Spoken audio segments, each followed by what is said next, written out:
This is Abdullah Kashmula, class CIS 113, database management using SQL, and this is the second week assignment.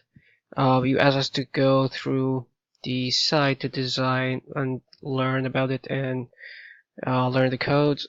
So I created a script. I will be included it with the assignment, and what the script does is it creates two tables, one including the majors and the advisor last name for it and advisor first name.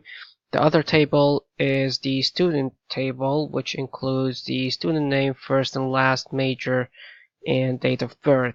And I also linked the two tables with the major so that when we show the two tables together, it doesn't do any repeating.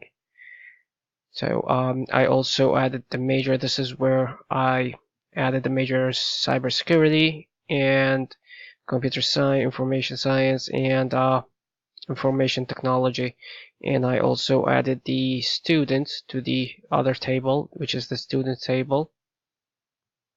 And in the end, I just selected all the columns and from the two tables, which is students and majors, and I also added the condition where the major in the student table is going to equal the major in the majors table, and also I wanted to order it by major on the script. And let's see the output. This is the output.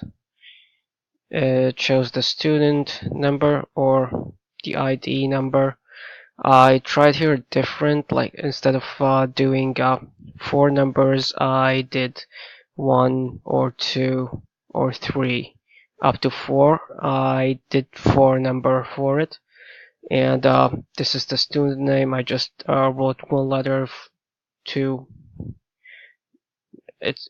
I found it like a hard to come up with names, and these are the majors and the date of birth.